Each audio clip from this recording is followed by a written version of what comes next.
Bagaimana cara menghadapi suami yang lebih sering main Mobile Legend?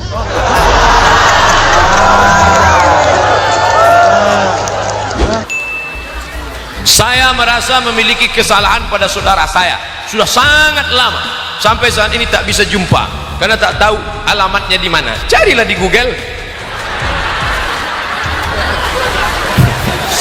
ketik di Google www.google.com, habis itu tulis sedulurku. Endi sampean? Di luar tema Pak Ustadz, gak apa-apa, di luar angkasa aja kita bahas. Apa hukum chatting dengan lawan jenis? Jangan, karena semua berawal dari chatting, lama-lama browsing, lama-lama moncing, lama-lama kencing.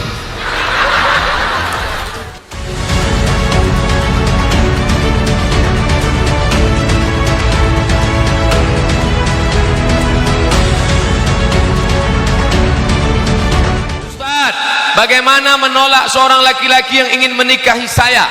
Lelaki tersebut masih berstatus mahasiswa. Saya sendiri belum siap untuk menikah karena masih mahasiswa. Sesama mahasiswa tak boleh nikah. Yang boleh itu mahasiswa sama mahasiswi.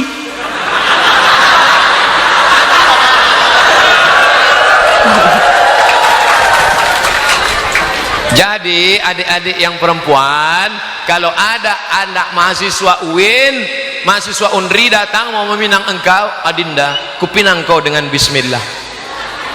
Yang ngomong jawab iya atau tidak itu bukan kalian, tapi kalian punya wali 6. Wali kalian 6. Siapa wali kalian? Ayah, atuk, mbah, abang ayah, adik ayah, abang dan adik. Wali itu ada 6. Jadi kalau ada laki-laki ngomong, kalian kasih tahu, kamu jangan ngomong sama saya, ngomong sama wali saya. Walinya mana? Tupak dan Ramil. Langsung nggak jadilah. Ngomongnya ke wali. Wali dulu, walinya yang nanya anak gadis, Duk, itu ada anak mau minang kamu mau apa enggak? Kalau dia diam berarti dia setuju. Dalam hadis Nabi, as-sukutu alamatur ridha, diam tanda setuju. Anak gadis dulu gitu, diam. Anak gadis sekarang mau jawab iya aja atau iya banget ya. Apa hukum membeli hewan untuk kurban dari peternak non muslim? Kita kalau mau beli, ada warung muslim, ada warung non muslim. Bukan kita benci non muslim, kita beli ke muslim karena membantu ekonomi dia supaya dia nanti bisa menyekolahkan anaknya. Betul? Tapi kalau benda itu tidak ada, ya kita beli ke warung muslim. Pak non muslim, ya aku mau beli pak. Mau beli apa? Babi 2 kilo.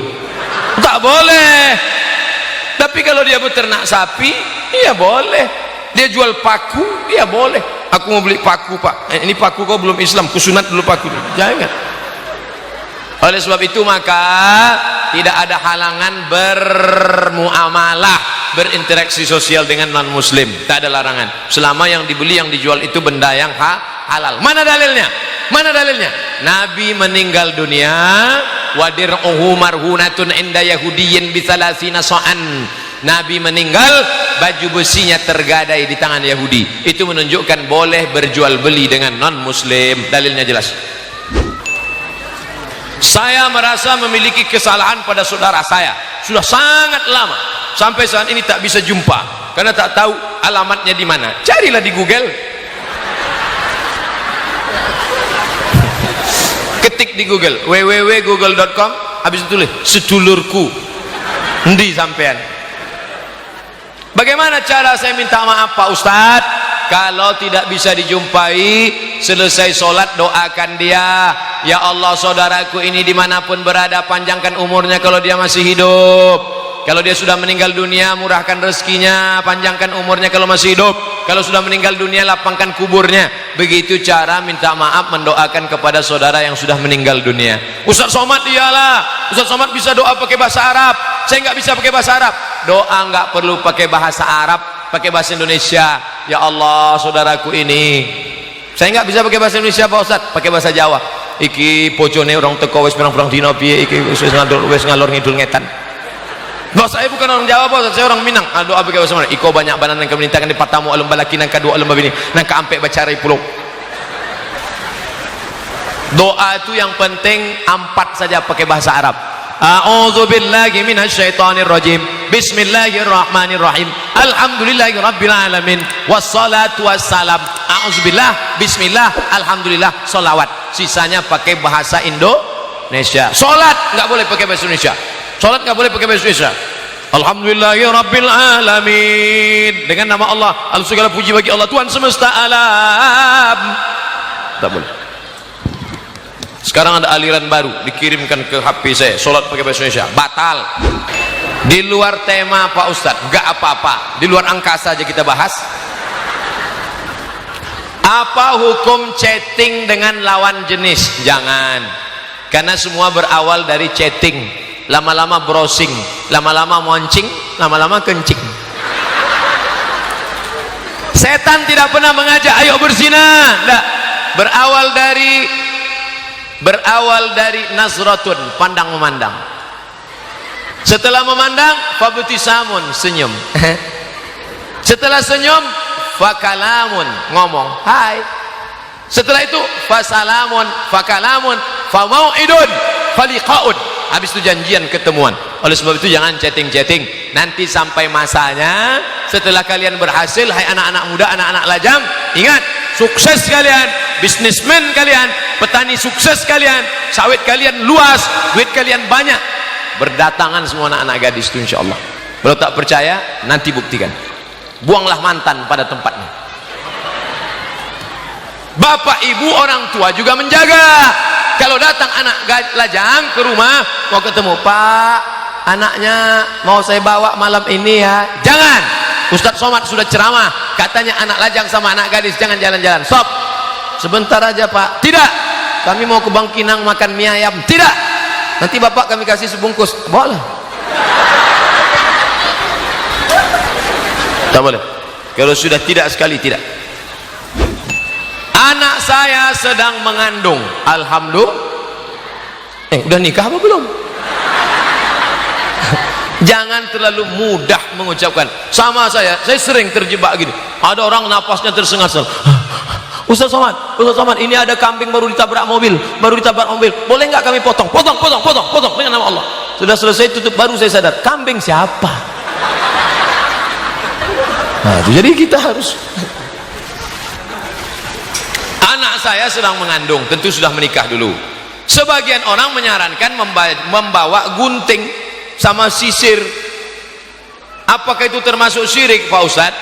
Jadi hantu zaman dulu takut sama gunting, hantu zaman sekarang nggak main lagi. Pas dibawa gunting, apa nih kata dia, ini hantu zaman now. Jadi Aisyah membuka bantal. Ketika Aisyah membuka bantal, dia lihat ada pisau silet di bawah bantal. Maka kata Aisyah, nahana Rasulullah sallallahu alaihi wasallam, Nabi melarang kami membawa-bawa ini. Lalu bacanya apa? Bacalah zikir dan doa ruqyah pagi. Pagi baca kul huwallah 3 kali, kul ambil falak, kul bin nas, al-fatihah, ayat kursi, awal al-baqarah, ujung al-baqarah. Kalau ditulis ayat di kertas boleh apa boleh tidak Pak Ustaz? Amalan salaf kata Abdullah bin Abbas, menulis ayat di kertas, dimasukkan ke tempat air minum, airnya diminum boleh, dibacakan ke air boleh. Tapi kalau ditulis di kertas digantung tamimah, dikhawatirkan nanti dibawa masuk WC. Masuk WC tak boleh. Sedangkan cincin Nabi tertulis Muhammad Rasulullah saja tak boleh. Takut nanti dibawa masuk WC, terjebak pada perbuatan haram. Jadi meminta doa kepada Allah, minta jauhkan dari setan, baca ayat kursi, baca kul huwallah, baca qul falaq, baca qul bin nas, bismillahirrahmanirrahim, la yadurru ma'asmihi syai'un fil ardi wala fis samaa'i wa sami'ul alim. A'udzu bikalimatillahi tammati min kulli syaitani wa hammati wa min kulli 'ainil lammah.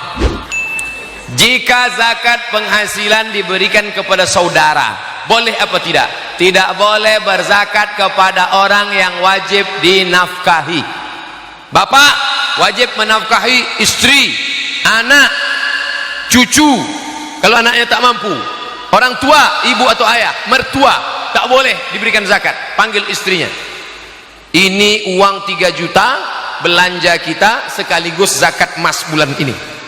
Itu namanya sekali dayung 2-3 pulau terlampaui. Tidak boleh. Tapi orang yang tidak wajib dinafkahi boleh diberikan zakat. Apakah mesti diucapkan? Takutnya kalau diucapkan nanti dia tersinggung. Mas, aku beri engkau 3 juta zakat karena engkau adalah fakir miskin ya. Itu dia tersinggung. Kasih saja, niatnya sampai. Innamal a'malu binniyat. Bagaimana anak menasehati orang tua yang melakukan dosa besar? Ini terbalik-balik udah dunia nih. Orang tua pula yang berbuat dosa. Dulu kita tahu kenakalan remaja, rupanya di sini terjadi kenakalan orang tua. Anak-anak muda yang kalian sudah hijrah, sudah tobat, jangan kalian menceramahi bapak ibu kalian. Jangan pulang dari sini panggil papa, sini, mama, sini duduk. Assalamualaikum warahmatullahi wabarakatuh. Tapi dengan cara yang santun. Ayah, ini ada ceramah dari Ustadz. Ustadz apa namanya? Ustadz Somad. Apa kata dia? Ini kata dia ya. Coba dengar ceramahnya. La taqrabuz zina, jangan berzina. Kok dia tahu saya berzina? Jadi jangan pakai lidahmu, tapi pakai lidah orang lain. Ini pertanyaan mesti dibacakan, karena dia ngetik pakai print. Ini kalau nggak dibacakan, didoakannya kita mati berdiri. Apakah boleh orang non muslim masuk masjid mengikuti pengajian? Non muslim masuk masjid, apa salahnya? Mana dalilnya? Nabi menyambut orang Kristen Najran dari Yaman sebanyak 70 orang masuk ke dalam Masjid Nabawi. Buka tafsir Ibnu Katsir dalam muqaddimah surat Ali Imran. Mereka bertanya tentang Yesus itu siapa? Yesus punya ibu namanya Maryam. Maryam punya ibu namanya Hannah. Hannah punya suami namanya Imran. Keluarga ini disebut dengan Ali Imran. Itulah sebab turunnya Ali Imran. Non muslim masuk masjid kita nggak apa-apa, tapi apa kata pepatah Melayu, kalau tak ada berada takkan tempua bersarang rendah. Burung tempua sarangnya di atas pokok kelapa, tapi kalau sudah musim padi dia akan turun ke bawah. Kenapa? Karena ada padi. Apa maksud ceramah Ustadz? Mereka ke masjid karena sudah dekat pilkada dan pilkabin. Ingat, kejahatan terjadi bukan hanya karena ada niat dari pelakunya, tapi karena ada kesempatan. Waspadalah.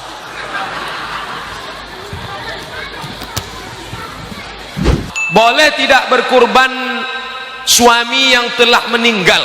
Berkurban untuk suami yang sudah meninggal boleh. Mana dalilnya? Nabi memotong kurban. Allahumma azaan Muhammad wa ali Muhammad. Ini kusembelih kurban untuk Muhammad dan untuk keluarga Muhammad. Padahal waktu itu Khadijah sudah meninggal dunia. Kambing yang kedua, Allahumma azaan Muhammad wa ummati Muhammad. Ini kupotong untuk Muhammad dan untuk umat Muhammad. Itu menunjukkan kurban untuk orang meninggal dunia sampai menurut mazhab Hambali. Silakan. Tapi kalau menurut mazhab Syafi'i harus ada wasiat.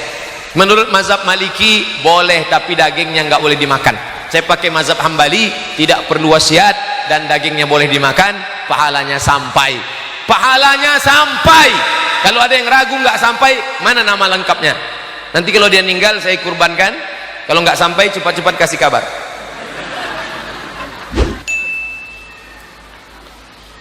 Apa hukumnya membungakan uang? Oh, di sini uang bisa berbunga. Dalam majelis taklim, uang dibungakan ibu-ibu yang akan dikembalikan ibu-ibu. 100 ribu, 100 ribu, 100 ribu, 100 ribu, 100 ribu, terkumpul duit 10 juta. Siapa yang mau minjam silakan. Pinjam 1 juta, bayar 1.200.000. Pinjam 2 juta, bayar 2.200.000. Pinjam 10 juta, bayar 11 juta. Riba. Riba. Walaupun yang buat ibu-ibu pengajian. Yang penting kan ada niatnya Pak Ustadz. Ini tak berlaku niat. Oh, jadi kalau niatnya baik jadi baik. Kalau gitu tak ada orang berzina. Kok kenapa berzina? Niatnya baik. Yang mengikut itu syariatnya diikut, bukan ngikut niat baik. Baik kata Allah, baik kata Rasulullah, baik niat. Baru bapak ibu yang membungakan duit berhenti. Orang yang makan riba 5 efeknya. Pertama, alladzina yakuluna riba la yaqumuna illa kama yaqumul ladzi yatakhabbathu syaitanu minal mas. Bangkit dari kubur macam orang kerasukan setan. Kerasukan setan itu apa Pak Ustaz? Kesambet. Kalau pernah nengok orang kesambet, gitu nanti dia bangkit dari kubur. Kalau nampak nanti ada orang bangkit dari kubur di akhirat di padang mahsyar macam orang kesambet kerasukan setan, itulah yang orang makan riba. Sampean makan riba dulu kan? Rupanya dia ngelihat kita sampean lebih akeh lagi. Dua, duit riba diambil 200 ribu riba. Duit riba dimakan, belikan ke beras masuk rice cooker jadi nasi disuap. Allah mau barik lana bima razaqtana wa qina azabannar. Yamin. Lidah makan haram, berdoa, Allahumma hadina fi man hadait, amin. Lidahmu makan haram, tak dikabulkan Allah doa, makan riba. Tiga, duit riba dibawa pergi ke Makkah, menangis di pintu Ka'bah, labbaik Allahumma labbaik, labbaik la syarika lak labbaik. Apa kata malaikat? La labbaik wala sa'daik. Kau tak dapat haji mabrur, zaduka haram. Pantasan balik haji nggak ada perubahan. Dulu sebelum berangkat haji pakai celana pendek, balik haji tak bercelana sama sekali. Gara-gara berangkat pakai duit Arab. Empat, kau bersedekah, sedekah duit riba. Innallaha thayyibun, Allah maha suci. La yaqbalu illa thayyiban. Allah tidak menerima kecuali yang suci-suci saja. Duit riba dibelikan bakso, dikasih ke anak. Duit riba beli mie ayam, kasih ke anak. Duit riba beli nasi bungkus, kasih ke anak. Anak makan riba, makanan bakso sebiji berubah jadi darah masuk ke dalam jantung, dari jantung darah naik ke otak. Nasiyatin kazibatin khati'ah. Otak anak jadi hitam kotor gara-gara makan riba. Heran saya Pak Ustadz, anak saya masukkan ke pesantren kabur. Anak saya kirim ke Lirboyo, ke Gontor, ke Purba, ke Tebu Ireng, tapi pulangnya bukan jadi orang, jadi hantu, jadi setan. Yang salah bukan dia, karena kita memberikan makan riba. Takutlah kepada Allah, jangan makan riba. Na'udzubillah. Mudah-mudahan kita semua selamat. Yang sudah sempat makan riba berhenti. Duit sisa ini gimana Pak Ustadz? Boleh dicampakkan? Jangan. Jadi duitnya mana? Masukkan ke masjid. Niatnya bukan untuk sedekah, tapi mengembalikan uang umat kepada umat. Uang umat. Berhenti. Alhamdulillah Ustaz Somad, saya memang tak pernah makan duit riba ini. Berapa? 10 ribu. Iyalah 10 ribu. Kalau 10 juta, saya istikharah dulu Pak Ustaz. Sepengetahuan saya, menagih hutang adalah kewajiban. Tapi saya sudah lelah menagihnya. Bolehkah kewajiban itu tidak usah dilakukan lagi? Ayat paling panjang. Ya. Sorban ini hadiah dari Palestina. Seumur hidup saya inilah baru hadiah dari Palestina. Dalam hadis dikatakan al-hadiyah la tuhda. Hadiah tak boleh diberikan pada orang lain. Tapi ada yang saya beli sendiri, ada di rumah. Ayat paling panjang dalam Al-Quran, surat Al-Baqarah 282, ayat tentang menulis hutang piutang. Ya ayyuhalladzina amanu, hai orang beriman, idza tadayantum bidainin, kalau kamu menjalin transaksi hutang piutang ila ajalin musamma, sampai batas tertentu, faktubu, tulis. Maka jangan sampai tidak menulis hutang piutang. Orang yang mati syahid tidak merasakan sakaratul maut, tidak merasakan azab kubur, tidak merasakan hisab, langsung masuk surga, ilat dain, kecuali hutang. Jadi kalau ada tetangga menagih hutang, itu bukan berarti dia pelit. Kalau ada tetangga menagih hutang, bukan berarti dia benci. Tetangga yang menagih hutang, dia ingin menyelamatkan engkau, jangan sampai di akhirat engkau punya tanggungan dan matimu menjadi mati konyol. Maka tetangga ini baik. Makanya ngerti, ngajinya harus sama. Jangan sampai tetangga datang, kapan bayar utang? Ente kan hartamu banyak. Maka yang pertama, tagih. Tapi Pak Ustadz, rasanya lebih banyak modal nagihnya daripada utangnya. Gimana? Fanaziratun ila maisarah. Yang pertama, catat. Yang kedua, beri dia tenggat waktu sampai dia lapang. Kamu kapan bisa bayar? Saya bayar insya Allah 1 Mei Pak Ustadz. Tahun berapa? Tahunnya harus jelas. Karena kalau tahunnya nggak jelas, Mei itu bahaya. Maybe yes, maybe no. Kapan kamu bayar? 1 Mei 2019. Oke. 1 Mei 2019 tagih lagi. Kapan kamu bayar? Aduh, belum ada juga. Wah, aku sudah lelah. Kalau gitu pakai ayat yang ketiga. Wa antasaddaqu khairul lakum. Kalau kamu sedekahkan lebih baik.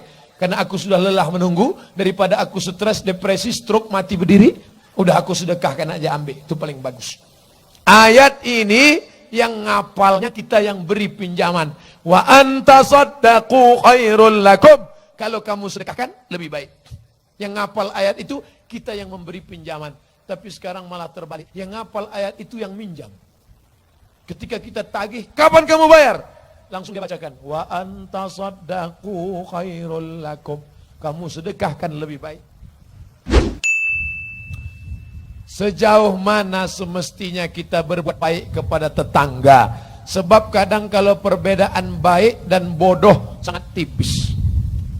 Ketika engkau mengikhlaskan hutangmu, itu engkau bukan bodoh, tapi engkau sedang melihat keadaan dia. Tapi kalau dia kaya, ekonominya mapan, kau tidak tuntut, maka engkau bodoh. Sementara uang itu banyak, bisa kau ambil, kau serahkan kepada anak yatim, panti jompo. Jadi tidak selamanya perbuatan memaafkan itu bodoh. Ketika ada orang meminta maaf, kau katakan maaf. Itu bukan berarti engkau bodoh. Saat itu engkau ingin melepaskan ikatan-ikatan. Supaya jangan sampai menjadi sangkutan di padang mahsyar menghadap Allah subhanahu wa ta'ala. Oleh sebab itu maka beda bodoh dengan pemaaf tidak bisa disamakan. Ada saatnya bodoh. Saya tidak setuju nanti Pak Ustadz, pengajian kita sore ini tentang sabar ya. Ya, pengajian kita sabar. Anak kita diganggu tetangga sabar. Istri kita dilarikan tetangga sabar. Itu bukan sabar, bodoh. Harus ada bersikap. Nabi itu kan lembut Pak Ustadz. Nabi itu kan baik Pak Ustadz. Nabi itu kan ramah Pak Ustadz. Betul. Tapi ada saatnya Nabi marah. Kapan Nabi marah? Ketika masjid dibiarkan kosong. Saat itu Nabi menempatkan marah pada tempatnya. Layan tahiyanna. Mereka yang sholat di rumah, yang tidak ke masjid, berhenti. Jangan ulang lagi. Kalau tetap kalian sholat di rumah, masjid kalian biarkan kosong, tetangga-tetangga tidak peduli kepada masjid, la uharriqanna alaihim buyutahum. Aku akan bakar rumah mereka. Ada saatnya Nabi marah. Islam tidak hilangkan marah. Islam tidak memutuskan orang marah. Islam menempatkan marah pada tempatnya. Tapi jangan sedikit-sedikit marah. Bisakah mempelajari agama Islam tanpa mengerti bahasa Arab? Saudaraku, SMP 3 tahun bahasa Inggris, SMA 3 tahun bahasa Inggris, kuliah 4 tahun bahasa Inggris. Padahal kau pakai bahasa Inggris itu cuma naik pesawat, itu pun yang bisa kau tangkap cuma 3. Ladies and gentlemen, good morning, thank you. Sholat pakai bahasa Arab, mana ada orang sholat pakai bahasa Indonesia? Yang sholat pakai bahasa Indonesia bisa dituntut penistaan agama. Karena tidak ada ikhtilaf antar semua mazhab. Sholat menggunakan bahasa Arab, tidak diterjemahkan. Tidak ada orang di Indonesia yang menerjemahkan inna sholati, my praying, wa mahyaya, my life, wa mamati, my die, lillahi ta'ala for you, oh my God. Maka kau mengerti bahasanya. Paling tidak faham. Saya tidak menyuruh bapak ibu menghafal. Jangan dihafal, jangan diterjemah. Jangan diterjemah. Saya belajar bahasa Sunda. Maka yang perlu saya hafal kosakata di awal-awal itu saja. Kalau sudah lancar, tidak perlu diterjemah lagi. Kumaha atuh damal? Enggak perlu. Kumaha apa kabar? Dahar makan. Enggak perlu lagi. Mangga, begitu banyak buah. Kenapa mangga terus yang disebut? Tidak perlu diterjemahkan. Yang penting faham. Rabbighfirli, warhamni, wajburni, warfa'ni, warzuqni, wahdini, wa'afini, wa'fanni. Oleh sebab itu saudara-saudaraku yang belum belajar, belajar. Tidak ada alasan usia. Seorang orientalis, orang kafir, orang yang tidak mengerti Islam, dari Prancis dapat hidayah, masuk Islam, belajar bahasa Arab umur 60 tahun. Umur 60 tahun belajar bahasa Arab bisa. Di Bogor, nanti pergi ke Bogor, ada di sana alumni Al-Azhar Kairo Mesir, adik-adik kelas saya, bahkan ada kakak kelas saya, punya program namanya Bak Kata. Ingat, catat baik-baik, dari Bogor nama programnya Bak Kata. Memahami kosakata Al-Quran dengan simpel dan mudah. Orang-orang tua, 40, 50, belajar kosakata Al-Quran. Baik, ceramah penting, tablik akbar penting.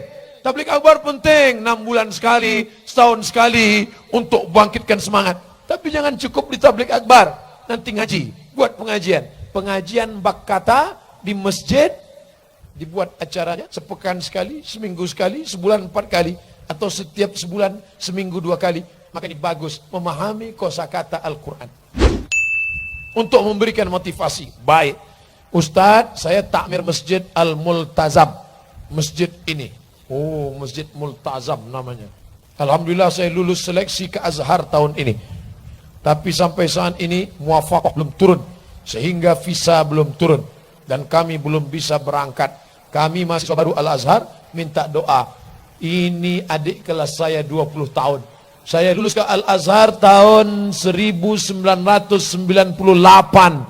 Sekarang adik kelas saya lulus dari jamaah Bapak Ibu 2018. 20 tahun yang lalu perasaan saya sama seperti beliau, gundah gulana. Saya sampai ke Mesir tanggal 5 September tahun 1998. 20 tahun lagi adik saya ini akan pulang.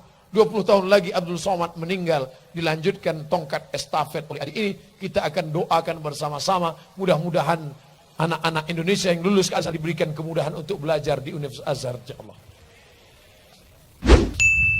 Bagaimana hukumnya memakai software bajakan untuk mencari penghasilan? Lihat dulu. Kalau software itu sudah menjadi umum sudah di seluruh Indonesia. Hampir 90% tidak ada yang pakai original. Memang dia bajakan. Bahkan yang punya perusahaan itu pun diam-diam seperti membiarkan orang membajak. Maka itu tidak jadi masalah. Tapi kalau software ini dijual, saya baru beli software Microsoft 2 juta. Lalu kemudian saya nakal, misal, lalu saya cari hacker. Tolong kamu cari ini supaya gratis. Oh, ini tidak bisa, kita sudah berbuat curang. Ini kan bukan punya orang Islam, Pak Ustadz. Ini punya orang kafir, Pak Ustadz. Ini tidak seakidah, Pak Ustadz. Tetap nggak boleh. Mana dalilnya? Nabi Muhammad SAW meninggal, baju besinya tergadai di tangan orang Yahudi. Ditanya orang Yahudi, "Hei Yahudi, dari mana kamu dapat baju besi Nabi Muhammad?"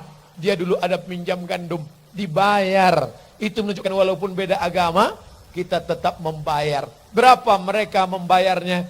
30 sok gandum. 3 kali 3, 90 kilogram gandum. Hutang Nabi Muhammad kepada orang Yahudi tetap dibayar oleh sahabat Nabi. Itu menunjukkan hutang piutang kepada non muslim tetap dibayar.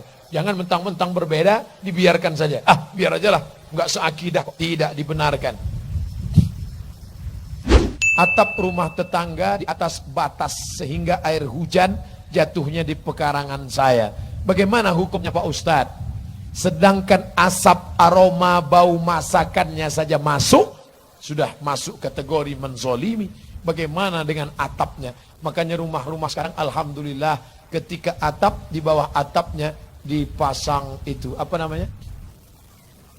Dipasang talang air sehingga airnya tidak jatuh ke bawah. Itu yang paling baik. Kita pasang talang sehingga tidak masuk. Dibiarkan pincuran atap lewat tanah. Ini batas tanah. Sengaja dibuat, masuk, kena air banjir. Engkau sudah berbuat zalim, ittaquz zulma. Tapi ingat, negara kita bukan negara riba. Kita bukan pakai hukum laut. Ikan paus memakan ikan hiu makan ikan lumba-lumba memakan ikan tongkol makan ikan. Bukan. Kita tinggal di negara hukum. Kita bisa lapor tuntutan tidak menyenangkan, tapi kalau masih bisa musyawarah, ada RW, ada RT, ada tokoh masyarakat, ada alim ulama, duduk bersama. Ini komunikasi kaku, kenapa? Karena tidak ke masjid. Kalau ke masjid bertetangga pasti selesai. Nanti ada pengajian, sampaikan, Pak Ustadz, tolong pengajiannya malam ini tentang atap rumah yang airnya lewat ke tetangga. Wahai jamaah, siapa yang atap rumahnya lewat airnya ke tetangga, sehingga tetangganya banjir, dia zalim. Selesai pengajian, mohon maaf Pak Ustadz, yang atapnya lewat nggak datang. Nggak bisa main sindir-sindir, harus duduk bersama, harus dibicarakan. Karena kalau tetap dipertahankan, sebenarnya kita bukan sedang mempertahankan kebenaran, tapi kita sedang membiarkan tetangga kita masuk neraka jahanam. Cara membedakan bisikan setan dengan bisikan malaikat, mengajak sholat berjamaah, mengajak menjalin silaturahim, mengajak kebaikan, malaikat. Kalau nanti pas ketika berzikir, la ilaha illallah, la ilaha illallah, la ilaha illallah, tiba-tiba datang orang bersorban, jenggotnya panjang, pakai tasbih, hai Abdul Somad, berhentilah engkau berzikir, semua dosamu sudah kuampuni, dan engkau sekarang sudah kuangkat menjadi wali. Maka saya akan nanya, wali murid atau wali kelas? Ini bukan malaikat, ini setan. Dari mana Ustaz tahu? Bukan dari jubahnya, bukan dari sorbannya, bukan dari tasbihnya, tapi dari bisikannya meninggalkan ibadah. Makanya syariatnya harus kuat. Ila ra'aitar rajul, kalau engkau lihat ada seseorang yatiru fil hawa, terbang di atas awan, yamshi alal ma, berjalan di atas air. Ada orang berjubah, pakai sorban, jenggotnya putih, orangnya baik, terbang di atas awan, berjalan di atas air. La tartar, jangan tertipu, karena setan pun bisa melakukan itu. Tapi pandanglah bagaimana dia istiqomah sholat berjamaah, bagaimana hablum minallah dan hablum minan nas. Jadi yang dilihat bukan casingnya, tapi substansi. Jangan nanti ketika sedang tahajud malam, baca yasin, tiba-tiba datang bisikan, hai fulan, aku ingin menjalin pertemanan denganmu, aku adalah jin Islam. Belum tentu. Boleh jadi dia menyamar, boleh dia menipu, ingin menyesatkan kita dari jalan Allah Subhanahu wa ta'ala. Bagaimana menyikapi tetangga yang tidak sholat? Padahal sudah sering diajak. Hai tetangga-tetangga yang belum juga sholat. Ustaz kok nunjuk tetangga? Saya nunjuk kamera. Nanti share, kirim ke nomor grup WA. Grup tetangga. Ada satu yang gak sholat, masukkan ke dalam. Kalau bapak yang ngomong dia marah, tersinggung. Kalau saya yang ngomong, dia marah juga, cuman saya jauh. Hai tetangga-tetangga yang belum juga sholat, man taraka sholata muta'ammidan, siapa yang meninggalkan sholat secara sengaja, faqad kafara jihara, kafirlah dia secara nyata. Maka gugur 4 fardu kifayah, tidak lagi dikafankan, tidak lagi dimandikan, tidak lagi disolatkan, tidak dimakamkan di pemakaman kaum muslimin. Siapa yang akan mengantar engkau ke liang lahat? Siapa yang akan menguburkan engkau? Siapa yang akan memandikan engkau? Siapa yang akan mensucikan engkau? Siapa yang akan mengirimkan engkau doa? Selama ini tetangga yang kau hina, selama ini tetangga yang kau sombong, mereka yang akan mengangkat jenazah engkau ke masjid, mereka akan tetap juga menyolatkan engkau. Imam yang dulu kau ejek, sombong engkau, karena engkau lebih kaya, karena engkau lebih berkuasa, tidak mau engkau berada di belakang imam. Tapi sampai masanya jenazahmu, imam yang meminta, bawa jenazahnya ke dalam, bawa sini, letakkan di depan. Selama ini 1 kali takbir kau tidak mau, hari ini takbir diberikan 4 untuk engkau. Usolli ala hazihil janazah arba'at takbiratin, 4 sekalian solat jenazah.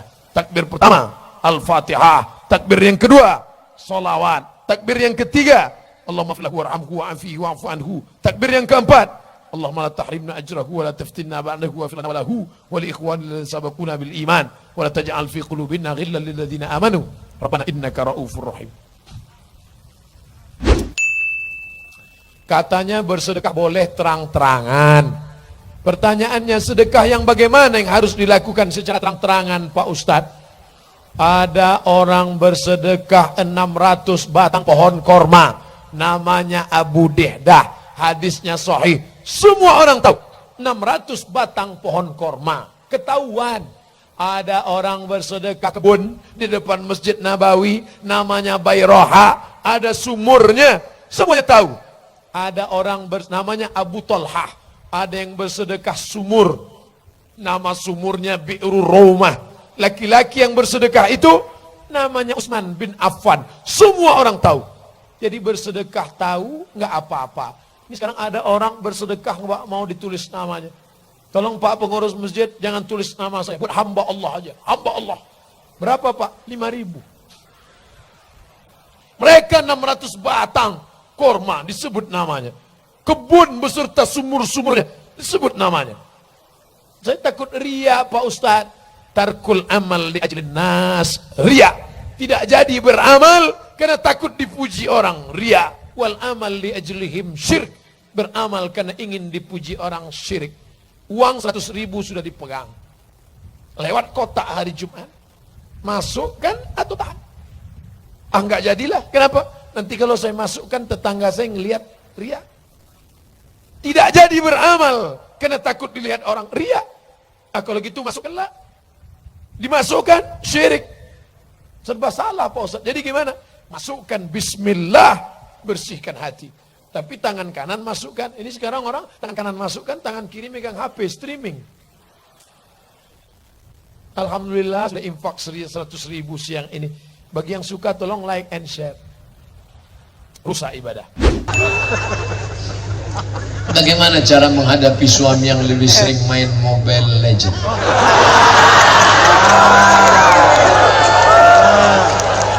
Ya Allah, suami-suami yang tetap juga main Mobile Legend, berilah mereka hidayah ya Allah. Amin.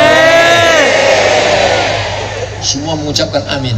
Ya Allah, suami-suami yang tetap juga gila main Mobile Legend, berilah mereka hidayah ya Allah.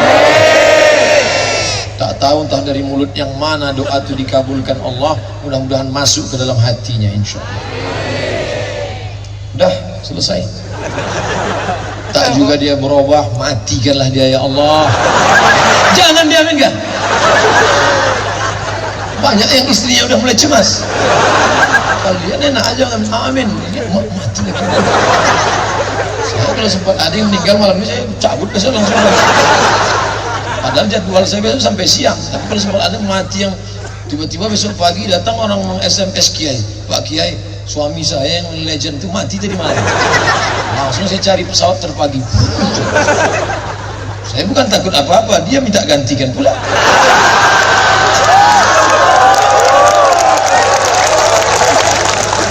Hai suami-suami, masih ingatkah kau dulu ketika calon mertua memanggil namamu? Hai Fulan, hai Camry. Kebetulan nama lakinya Camry.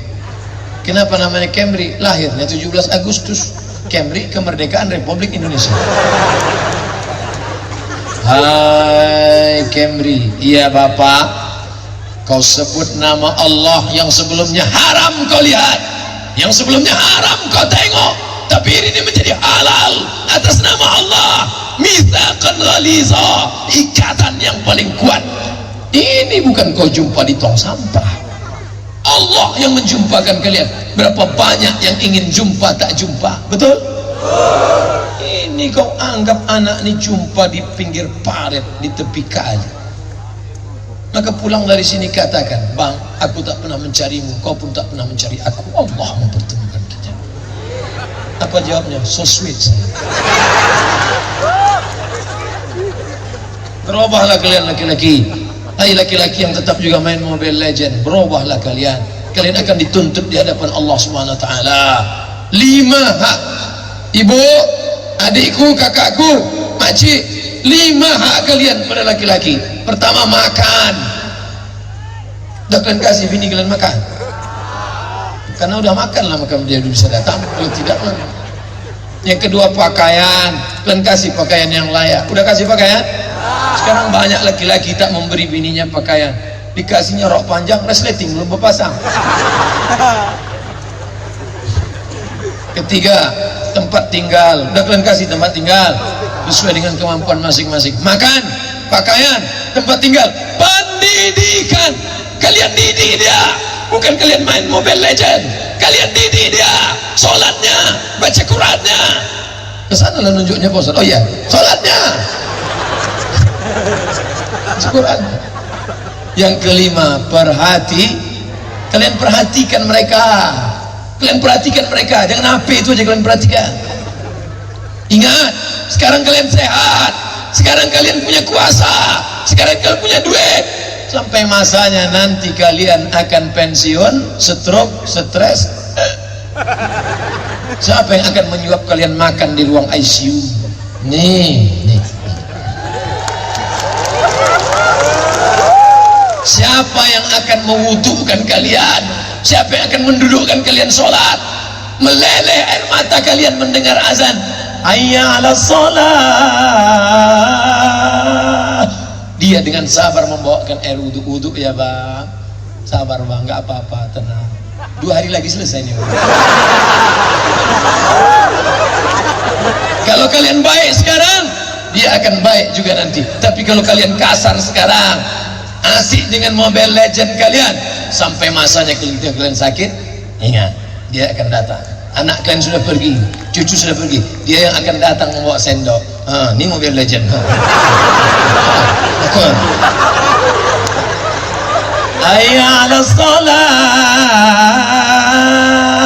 Abang kenapa nangis? Mau sholat dulu, kenapa sih main Legend aja?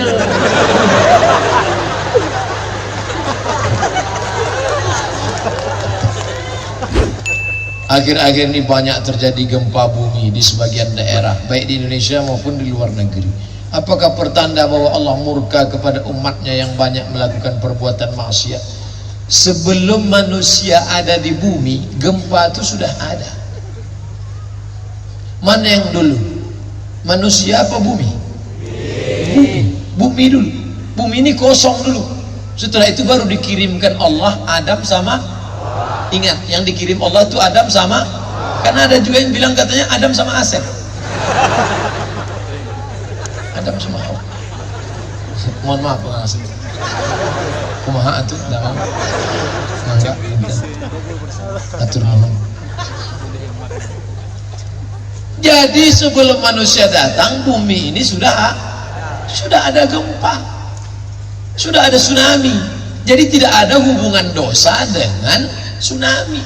Sebelum manusia datang aja sudah ada gempa, maka nggak ada manusia mau buat dosa ataupun tidak, gempa sudah ada, tsunami sudah ada, betul? Itulah ciri orang tak beragama.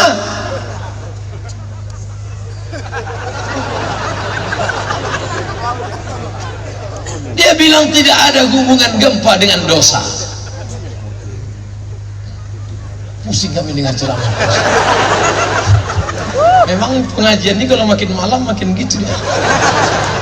Ada orang-orang yang berkata bahwa gempa dengan tsunami tidak ada hubungannya dengan orang yang berkata begini, syahadatnya mesti diulang karena batal tauhidnya, dianggap alam ini tidak diatur oleh Allah, padahal gempa, tsunami, angin puting beliung itu atas kuasa innama amruhu iza arada syai'an ayyakula lahu kun. Gempa di bumi bergoncang, gempa di bumi. Tapi kalau gempanya di laut, di bawah dasar laut itu gempa, maka air itu bergoncang. Air yang naik ke darat itu disebut dengan, dari bahasa Jepang itu menyebutnya tsunami. Makanya ditulis itu TS, tsunami. Kalau laki-laki Sumanto. Sama apa? Itu semua kuasa Allah. Wattaqu fitnatan la tusibanna alladhina zalamu minkum khassah. Takutlah kalian kalau musibah itu datang, dia tidak hanya menimpa yang zalim-zalim saja.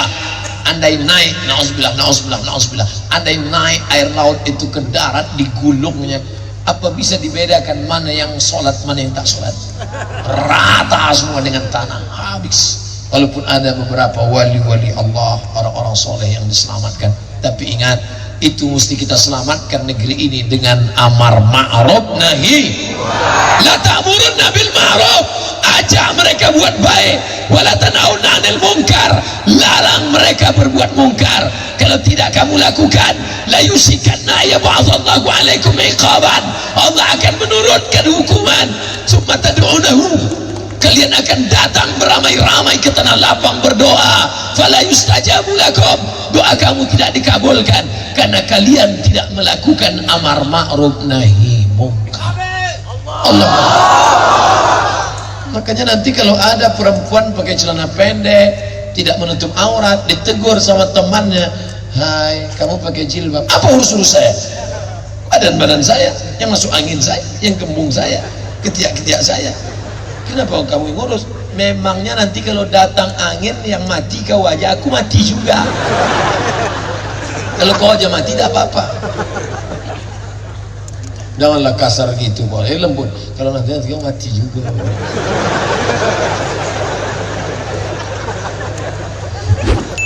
Bagaimana cara taubat anak durhaka? Yang kita bicarakan tadi laki durhaka. Yang ditanya anak durhaka. Setelah orang tua sudah meninggal lagi, tak sempat minta maaf. Apakah taubat masih ada? Innallaha la yaghfiru an yushraka bihi wa yaghfiru ma duna dzalika liman yasha. Hai orang-orang yang ibumu sudah meninggal dunia, balik dari sini ziarah. Tidur dulu, besok pagi. Besok pagi ziarah. Ketika sampai di tempat makam itu, yang pertama kau ucapkan salam. Tarik nafas. Assalamualaikum ya ahlad diyar minal mu'minin wa inna insyaallah bikum lahikun yarhamullahu mustaqdimin wal mustakhirin nas'alullah lana wa kumul afiyah. Kalau tak hafal gerak-gerakkan aja mulut. Alangkah baiknya saudaraku yang punya duit, buatkan baleho sebesar ini. Kira-kira sebesar ini berapa cetaknya Ustaz Karnin? 200 ribu setahun bisa tahan. Tuliskan doa ziarah kubur. Assalamualaikum ya ala diyar minal mu'minin wa inna insyaallah bikum lahikun yarhamullah mustaqdimin wa mustakhirin nas'alukumul afiyah. Di sudut buat coblos nomor caleg. Daripada kalian gambar foto sangkut-sangkut pokok kayu, lebih banyak manfaatnya, betul? Saya ngajari aja. Nah, selesai baca doa, datangi kuburnya, baca kul huwallah 3 kali. Kenapa kul huwallah 3 kali? Karena satu kul huwallah sepertiga Quran. Kalau baca 3 sama dengan khatam Quran Falak sekali, Nas sekali, Quran sekali. Allah sampaikanlah pahala bacaanku kepada almarhumah emakku. Doakan dia, Allahumma firlaha warhamha wa'afiha wa'fu anha wa akrim nuzulaha wasi' madakhalaha. Tak bisa bahasa Arab Pak Ustaz, bahasa kita. Ya Allah, lapangan kubur emakku, jadikan dia taman surgamu. Jangan sampai aku tak sanggup minta tolong. Nah, balik dari situ, pergi ke tempat panti anak yatim, sedekah, bawa nasi bungkus. Assalamualaikum Pak yatim. Ya, berapa orang anak yatim sini Pak? Ada sekitar 100 Pak. Keluarkan, aku mau sedekah almarhum Muhammad. Semuanya? Enggak, 3 bungkus saja.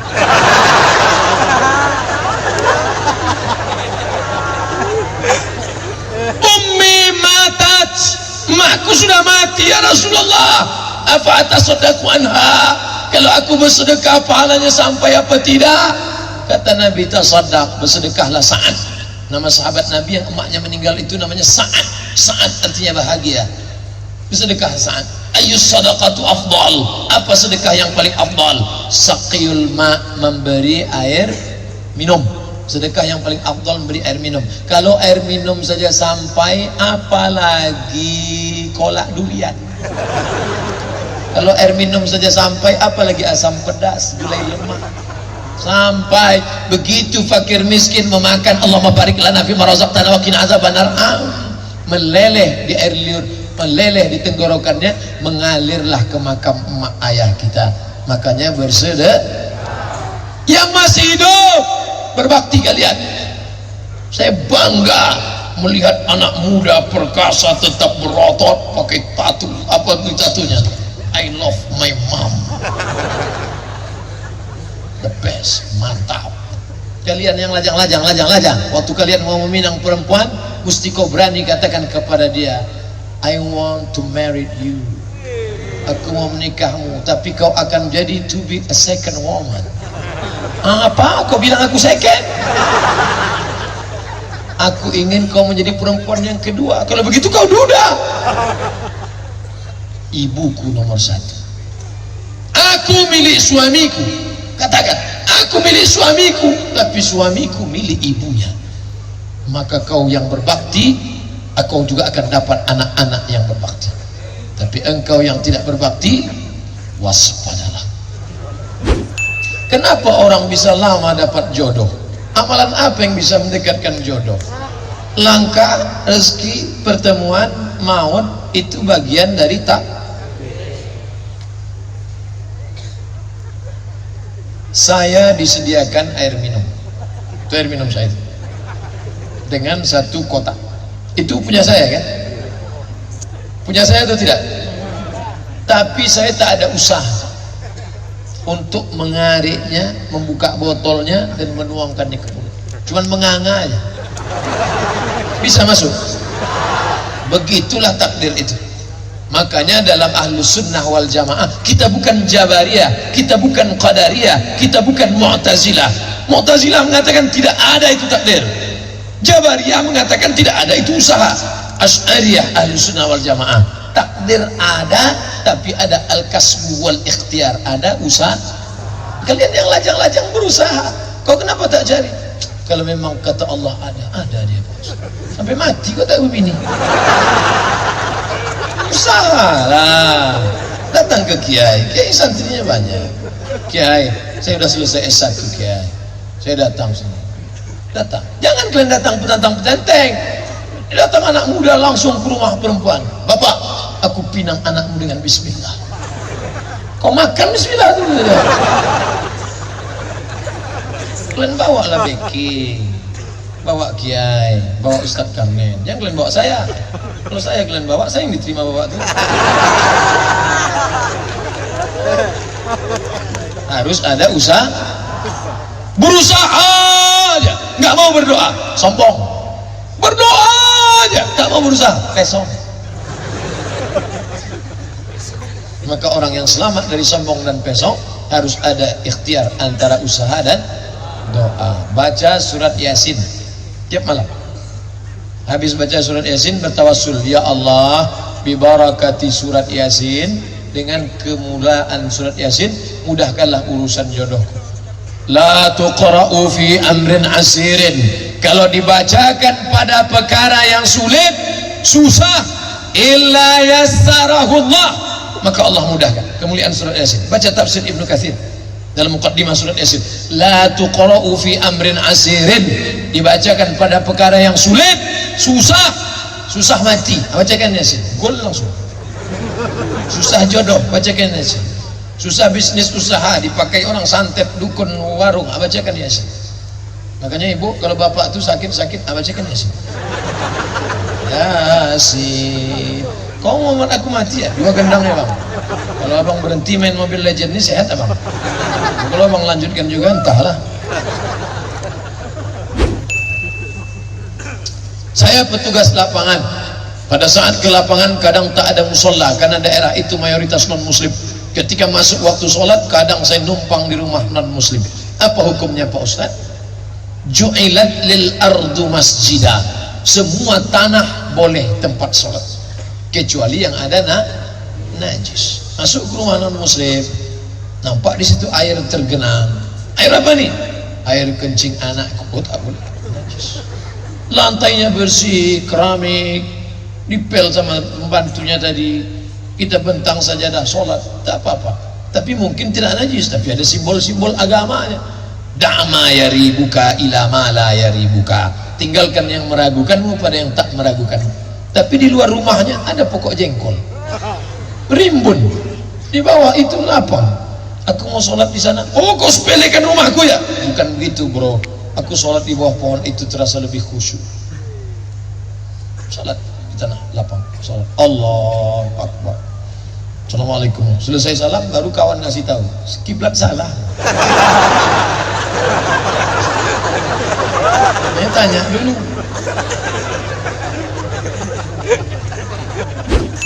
Selama sakit almarhum abah ana tak bisa sholat. Bagaimana cara mengganti sholatnya?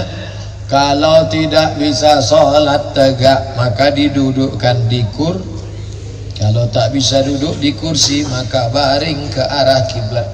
Kalau tak bisa baring ke arah kiblat maka telentang pakai isyarat mata. Tak bisa telentang, baru kita sembahyangkan. Kalau puasanya tinggal bisa digantikan puasa. Man mata, siapa yang meninggal, wa alaihi siyamun, punya utang puasa, soma'an waliyuhu, ahli warisnya melaksanakan puasa untuknya kalau puasa. Tapi kalau sholat enggak, tak ada qadha sholat. Maka adik kita, kakak kita, sahabat kita, tetangga kita kalau di rumah sakit, jangan ke rumah sakit nengok orang sakit bawa jeruk. Mana ada orang sakit makan jeruk? Habis jeruk itu dimakan satpam. Nah, mohon maaf Pak Satpam, bersedekah baik silakan. Kalau menengok orang sakit, bawakan tanah, ambil tanah, cium. Kalau ada bau kencing kucing, campakkan. Tapi kalau tak ada bau bersih, bawakan untuk tayam. Mereka di situ tak bisa mandi, yang di ruang ICU mana bisa mandi? Kau kenapa tak sembahyang? Aku tak mandi. Kenapa tak mandi? Kata dokter, kalau mandi mati. Ajarkan dia tayamum. Tepuk sekali, pukul ke wajah. Tepuk lagi, pukul ke tangan. Debu dibagi 3. 1 buka. Debu 1, 2, 3. Cincin sama jam dibuka. 1, 2, 3. Sambung. 1, 2, 3. Tidak pakai kumur-kumur. Tidak dimasukkan tanah ke sini. 1 kali tayamum untuk 1 sholat. Mereka yang di rumah sakit itu ingin sholat, dia selama ini berbuat dosa, banyak maksiat, dia ingin sholat, hatinya tak tenang. Ala bidzikrillah, dengan banyak berzikir mengingat Allah, tatmainnul qulub, maka hati akan menjadi tenang. Bagaimana cara tobat, benar-benar tobat nasuha supaya istiqomah menjalankannya di sisa-sisa hidup? Karena saya mau hijrah Pak Ustaz. Yang pertama mandi tobat. Mandi tobat itu cuma mana Pak Ustaz? Macam mandi wajib. Mandi wajib itu cuma mana Pak Ustaz? Nah, anak 3 tak tahu mandi wajib. Sini dekat sungai kan? Pergi ke jembatan. Tadi kami lewat waktu mau ke keraton. Pergi jembatan, niat. Aku niat mandi taubat lillahi ta'ala. Insya Allah. Bukan cuma dosanya hilang, kau hilang sekali.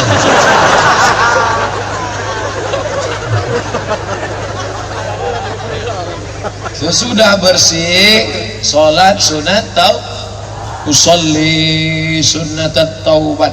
Arah kiblat, arahnya penting. Mana kiblat? Usolli sunnatat taubat raka'atain lillahi ta'ala. Allahu akbar. Iftitah Fatihah ayat. Aku tak hafal iftitah Pak Ustaz, baru tobat. Fatihah aja langsung. Fatihah pun tak hafal. Hah? Oh, ini Fatihah tak hafal. Fatihah ayat apa aku hafal? Inna ataina, inna ataina kal kausar. Ayat yang kedua lupa Pak Ustaz. Sah. Satu ayat pun sah.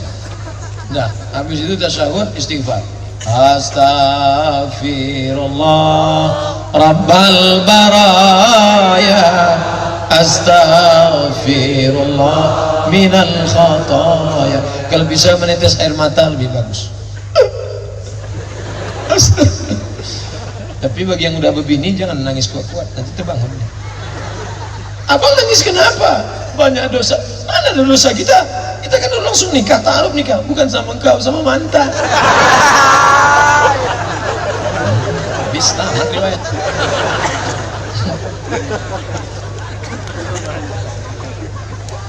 Apa penyebab sholat selalu mengantuk? 2 kemungkinan. Pertama setan, kedua cacingan. Rasanya di Ketapang tak mungkin ada orang cacingan, karena di sini dekat laut ikannya mati sekali. Kalau di Jakarta ikan mati 6 kali, di Kuali aja kadang 2 kali. Goreng hari ini, besok goreng sekali lagi. Di sini ikan segar-segar, udang segar-segar, tak mungkin kurang gizi. Berarti karena setan. Oh kalau gitu salah, jahat setan itu Pak Ustaz. Setan tak usah kaji lagi, itu memang sudah SOS, standar operasional setan. La tiatnakum min baini aidihim, aku akan datang dari depan, wa min khalfihim, dari belakang, wa an aimanihim, dari kanan, wa an sama'ilihim, dari kiri. Setan datang dari muka, dari belakang, dari kanan, dari kiri. Serius betul setan, serius dia mau masuk neraka. Makanya kalau ada orang sekali dakwah berhenti, Kata setan, aku aja mau masuk neraka seserius ini, kau mau masuk surga santai. Surga mana tempat kau? Oleh sebab itu maka lawan setan, lawan. Kalian yang muda-muda lawan setan, yang udah tua tak juga bisa melawan setan, kapan lagi? Oleh sebab itu maka tuh, yang pertama lawan. Yang kedua, buat komunitas hijrah. Bangga kita ketika ketemu komunitas. Tadi Ustaz Somad sebelum ceramah kita foto-foto dulu. Kenapa? Komunitas hijrah, anak muda, panitia prima hijrah. Kalian juga gitu, panitia hijrah. Pejuang subuh. Oh, besok subuh kita jumpa. Pejuang subuh. Pas zuhur tak datang. Datanglah istiqomah. Lalu kemudian setelah itu, apakah ada indikasi gangguan jin? Ruqyah. Jadi kalian yang ada arsi namanya, kalau belum ada di Ketapang buka cabangnya, Asosiasi Ruqyah Syariah Indonesia. Ketuanya di Az-Zikra, Ustaz Arifin Ilham, ada Ustaz Junaidi namanya, nanti belajar ruqyah. Allahu la ilaha illa huwal hayyul qayyum la ta'khudhuhu sinatun wa la nawm. Selesai ayat kursi, tak ada respon. Berarti bukan dia ganggu jin. Aku tak ada ganggu kata jin, memang dia aja muak. Jadi kadang kita kasihan juga sama jin. Sikit-sikit dia salah, sikit-sikit dia salah. Laki tak sembahyang di ruqyah, katanya dia ganggu jin. Laki main game online kena ganggu jin. Bencong pun kena ganggu jin. Ada bencong di ruqyah keluar jin. True story, kisah nyata. Di Pekanbaru ada tukang ustadz ruqyah, keluar jin. Jin apa namanya? Jin LGBT. Jadi rupanya jin itu pun ada juga bencong. Hati-hati. Waktu masih diganggu jin itu melambai dia, kelingking ke atasnya. Begitu udah keluar turun. Jadi nanti kalau ada bencong tangkap, buat ruqyah masal. Allahu la ilaha illa huwal hayyul qayyum la ta'khudhuhu sinatun wa la nawm lahu ma. Itu jin bencong tuh. Serius sekali. Pak Ustadz, berdosa enggak kita ngikuti adat istiadat yang mungkin tidak masuk akal kita? Contohnya istri saya hamil disuruh buang air ke air berapa telur lilin dan pisang. Tapi kalau tak diikuti kata orang tua dulu nanti anaknya kena apa-apa. Itu mau mengasih makan jin. Ada jin di situ, makanannya telur sama pisang. Ini jin zaman dulu. Jin sekarang brownies.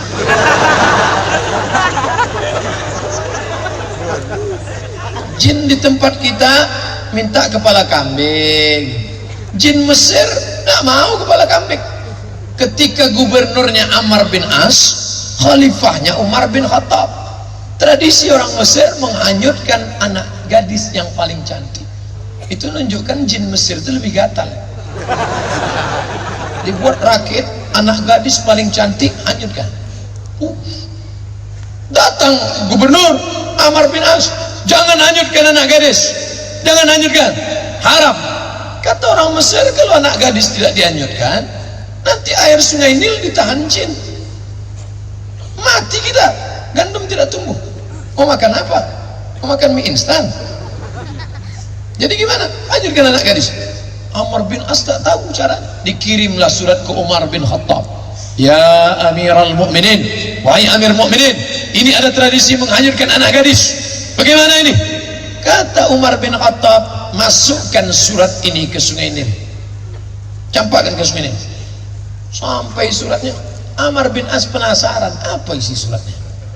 Dibacanya, ya Nahran Nil, wahai sungai Nil, min Abdillah Umar bin Khattab, dari hamba Allah. Tengok tawaduknya Umar, dia tidak katakan dari Datu, dia katakan dari hamba Allah Umar bin Khattab. In kunta tajri min qibalillah fajri, kalau kau mengalir karena Allah, mengalir kau sungai Nil sampai hari kiamat. Wa in kunta tajri min qibali nafsik fala tajri, kalau kau mengalir karena dirimu sendiri, tak usah kau mengalir sampai hari kiamat. Dimasukkan surat Umar itu ke dalam, mengalir air sungai Nil sampai hari ini tak berhenti. Berhentilah tradisi menghanyutkan anak gadis. Jadi kenapa hantu itu tetap leluasa? Karena terus dikasih telur, sehat ya. Dulu di Riau kalau mau membuka hutan, maka tradisinya menanamkan kepala kambing ke hutan, digali tanah, masukkan kepala kambing. Datang mufti kerajaan Siak, tapi mufti kerajaan Siak tidak katakan bid'ah, enggak, dia tak gitu. Kata dia, apa tradisi kalian ni orang Melayu menanamkan kepala kambing untuk penjaga? Hai hantu segala hantu, setan segala setan, terimalah kepala kambing. Tapi Datuk mufti cerdas, apa kata dia? Darahnya kita masukkan, karena makan darah haram, darah buang. Kepalanya Datuk, kepalanya biar saya masak. Nanti kalau jin mengamuk, insya Allah tidak. Akhirnya bagaimana supaya jin tidak mengamuk? Dizikirkan. Ratib afdhalu zikri fa'lam annahu la ilaha illallah, la ilaha illallah, la ilaha illallah. Lari setan, tunggang langgang. Itulah tradisi. Kalau undangan-undangan pasti kepala kambing dimakan oleh ustaz, kiai. Itu asal muasal kenapa kepala kambing. Dulu kepala kambing untuk hantu, bukan ustaz. Begitu kepala kambing dimakan ustaz, ustaz pun berkunang-kunang. Nampaknya hantu sudah mulai mengganggu. Kata dokter puskesmas, bukan hantu, darah tinggi naik. Paham cerita saya ini? Sudah selesai. Jangan lanjutkan lagi tradisi ngasih makan hantu. Makan telur juga rupanya hantu. Jangan STMJ.